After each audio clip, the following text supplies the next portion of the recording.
जम्मू कश्मीर के पूंछ जिले के बफलियान इलाके में सेना के जवानों पर आतंकियों की ओर से किए गए हमले में 5 जवान शहीद हो गए थे, जिसमें से कोटद्वार के जौनपुर निवासी गौतम कुमार भी शामिल थे। शहीद गौतम का पार्थिव शरीर सेना के हेलीकॉप्टर से कोटद्वार पहुंचा, जहां से सेना की गाड़ी में उनका पार्थिव शरीर उनके जौनपुर स्थित आवास लाया गया। गौतम कुमार की ने आज सर्वोच्च बलिदान दिया है। देश के लिए उन्होंने अपनी जान न्यौछावर की है।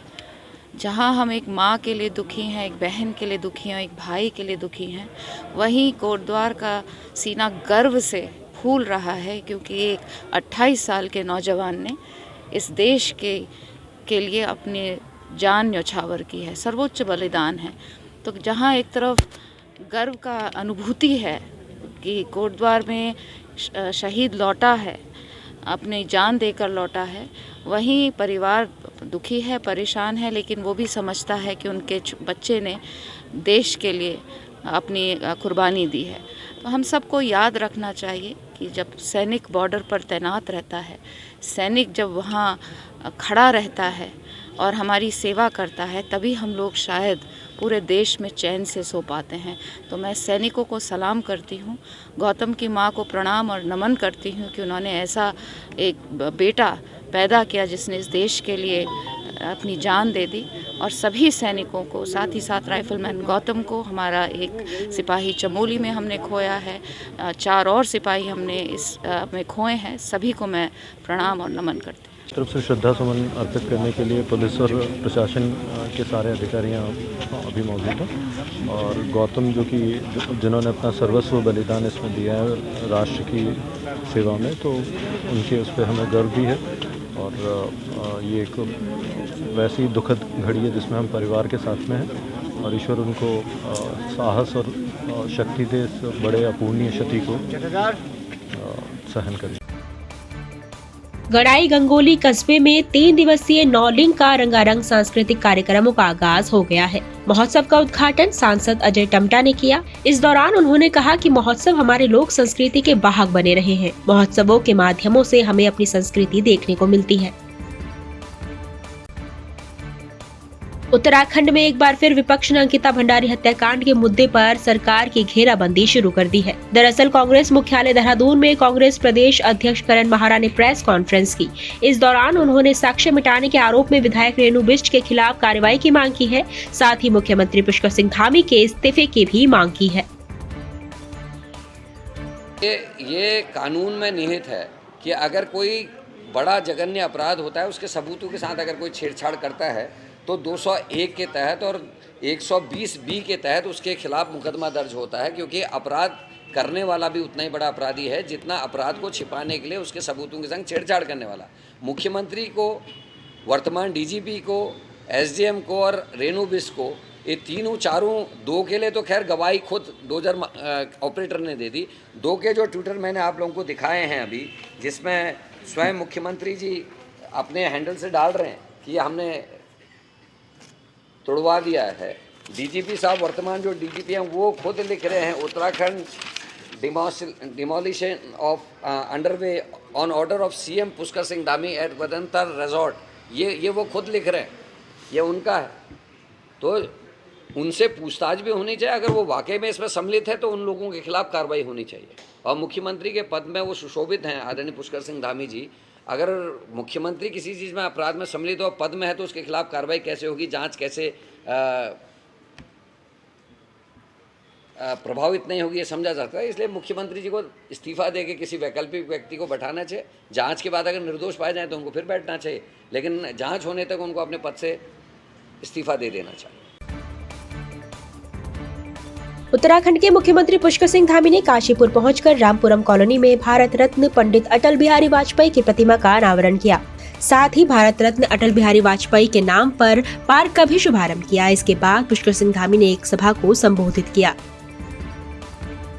हमारे मुख्यमंत्री जी, रक्षा राज्य मंत्री अटल बिहारी वाजपेयी जी, गणेश जोशी जी, हमारे संगठन के रचयिता अजय जी यहाँ पर इस कार्यक्रम में आ रहे हैं। और यहाँ पर पार्क का उद्घाटन है, उसके बाद मूर्ति का जो है अनावरण है, और उसके पश्चात यहाँ पर एक पब्लिक मीटिंग है जिसमें हजारों की संख्या में यहाँ पर लोग आए हुए हैं। और सुशासन दिवस के रूप में इस पूरे कार्यक्रम को हम मना रहे हैं।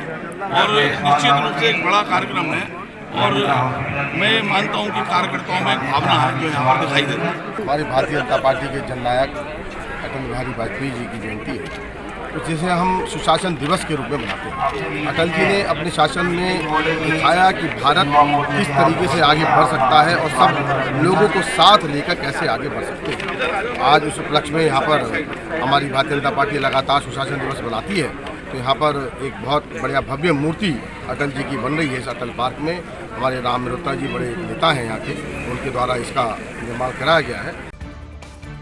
नरेंद्र नगर की जानी मानी शिक्षण संस्था श्री गुरु राम राय पब्लिक स्कूल में तुलसी दिवस मनाने की एक शानदार पहल की शुरुआत की गई। कॉलेज के प्रधानाचार्य पंकज ड्यूंडी के मार्गदर्शन में विद्यालय परिसर में तुलसी का पौधा लगाकर उसकी परिक्रमा मांगल गीत गाते हुए विधिवत पूजा अर्चना की गई। छात्र छात्राओं ने लोक नृत्यों की प्रस्तुतियाँ भी दी।